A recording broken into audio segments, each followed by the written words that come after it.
Hello, and today we're gonna take a look at this Anglegrinder, because it kind of fails me. It's given up the ghost, because, well, you guys probably know how an Anglegrinder is supposed to sound.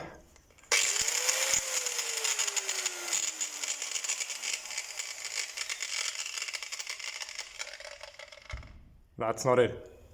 So what I suspect is either we have a bearing that's failing, or more likely the gears inside are just chipping off and having all kinds of shit in there. And I think we're just gonna open her up, see what fails, and maybe fix it for cheap, or we're gonna buy a new one. It was produced in 1998, Germany. Yeah, I know it's only green Bosch and probably hasn't the most power, but it's been through its life, I guess. As you can see, a lot of dust on there, a lot of stone as well. I don't know. Should only be used for metal and oh yada yada. But we're gonna get into it. On the side. And maybe take the plug out. That would be a weird way to kill myself. Where the fuck? Yeah. Get it sorted. That's probably the wrong one. It'll do fine. I think we could just separate the motor from the gearbox. Should be just a simple pinion and a ring gear in there. Let me get this apart. And so yeah, it's just these 4 bolts all around here, and I hope we can get it separate. We pull out the entire armature and not the gearboxes, I hope, but that doesn't really matter. See a bit of carbon buildup on there, on the contacts right there. Bearing back here, that seems fine.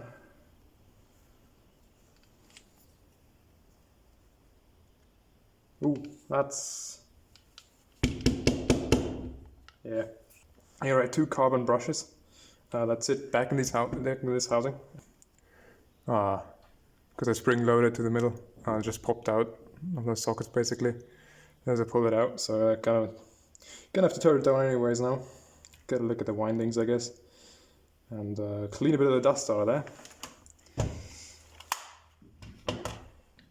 But now let's get into this one. So I think we just take the blade off of here and get straight into the gearbox, probably. Pull the ring gear out and get you back when I did that. So yeah, let's see what we got. Yeah, that's about what I expected. A lot of junk in there. I'm gonna show you in a second. Let's put this aside for a sec. The engine, motor engine, spins the pinion up here, and that drives the ring gear or sun gear or whatever it's called on the business end. We got our bearing back here. That sits back in the housing. We should have one in here still, somewhere. Can you see these teeth? Yeah, those are hammered right to shit. Yeah, so that's not good.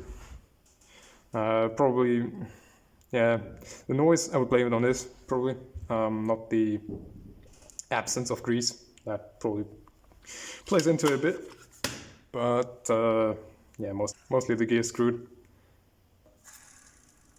Yeah, I can kind of hear something clacking over in there, but that shouldn't be the main noise. Yeah, just as I said, those teeth are gone. So yeah, that's probably why it failed. This gear has these 3 lobes or 3 pockets in it. Those are just for the lock for when you want to change your grinding wheel. Ooh. Yeah, you can just feel the metal bits and pieces in there. So, yeah, screwed gear. That in the back seems to be just a bronze bushing. Or bronze? Brass? Bronze. That's on bronze. Back in there. I don't know if you can see it. Yeah, I've been digging out the grease from this housing and just going through it a bit, just because. And I don't know if you can see. There are metal bits, like, yeah, basically the entire tooth. Top of the tooth sheared off. That's just one of them. I don't know. The grease is laced with it. It's probably powder metal gear. And at some point in life just got a few whacks too many. Or it got a bit sloppy, and I can see good amount of wear on that side of the teeth. So it probably got a bit sloppy. Got some hits, and yeah, then just one after another shattered, and the stuff got in the grease, got in between the gears, and yeah. You can see that on the left side mostly. They have a lot more wear than on the right side. So that's probably from where it got hit. Here you can see it pretty good. Let me get a pointer. Right. Oh, how do you do that? Right in there. Got a pretty good valley carved in there. Like there. If it wouldn't have broken, it would have been a valley too. And that's just wearing the gear, and the powdered metal couldn't stand it anymore at some point. So yeah, while we're at it, let's just, why not? Let's tear into this, see if we can get the bearing out. Take a closer look at the pinion. Let's tear it apart, and then maybe I think we're gonna tear into the housing. Look at the brushes. Is it left hand? Is it right hand? I don't know. It doesn't want to come apart though. Which way? That way? No. Really should clean my hands. Give me a second. So, got it out there eventually. And, yeah, that's a collection of whatever was in there. That's the nut. Get out of there. If you can see the structure of this, it is a powder metal part as well. So no fancy hardened steel, hot gear, what you expect from Bosch maybe back then. But no, powdered metal, 24 years ago it was as well. Looks pretty beat as well. If you'd imagine, yeah, those gear flutes, yeah, I don't know, gear tooth, would have run down there probably a bit more consistent than that. If it would focus you, thanks. I would have expected like a key maybe, or a D shaft, some sorts. Which in the powder metal part would be easy to reduce, you know, but I decided to not do that and just clamp it down, and I guess relied on the clamping force between that journal right there and the gear, and in between there would be squeezed the bearing, which rides right in there. The gear sits up here, in between there's a bearing. So yeah, I don't know if I like that. I would either put load on the back of the shaft, back of the bearing, back bearing basically, or on the front bearing. Well, since it lasted so long, it must have worked somehow, right? Let's look at this part then. It has grease on the motor side of things because, well, that's kind of awkward, isn't it? It's a shielded bearing with... let's get it out of there. Watch me as I try to... Wrong place. And a second now. Let's see. Okay. And then it has this sprung ring. Well, it's a spring, just wave washer. And then this should come right out, and it has a seal behind it. Let's keep that in there for a second, as we probably don't need it anymore, but I suspect keep the grease in there, but see how that worked. This was just sitting in the seal and didn't really have a seat in there. Vibration damping maybe. But that seems kind of a poor design to me. Well, maybe not poor, but cheap. And again, double-sided shielded bearing. As free as it spins, doesn't have any grease in there anymore. Doesn't feel crunchy yet, but guess it wouldn't have been long. England, NMB, I don't know. I would have expected at his age and this age and being German product, produced in Germany, sold in Germany, it'd be an SKF, which I think I would have liked more, but I've seen these in multiple applications. Seem to last quite a long time. Let's see if there's more sealage. Nope. This is just a plastic. It's all plastic. PS6. 66% glass fiber reinforced. Okay, I have no idea really. Well, that doesn't sound too happy, but won't matter because it's going in trash anyways. Let's see if we can tear into this one more. This is also PA6. As you might be able to read, PA6, but no glass fiber in this one. And I see there's been a bit of meltage going on. Just realized that. So maybe we get some sparking. Take a look at the brushes, I guess. Gonna see. Let me get this cleaned up a bit. So as you can see, I got it out, and that's just this shroud that comes off of it.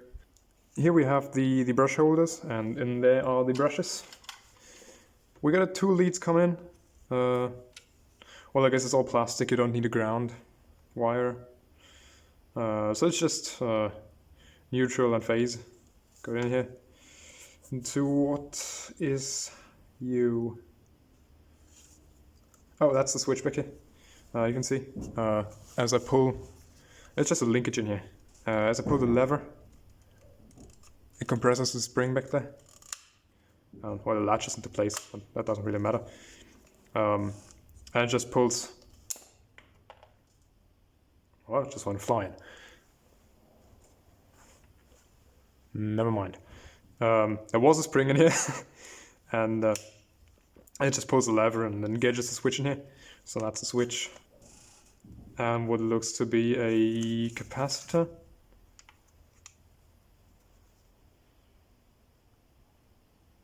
What are you? Yeah, it's 0.15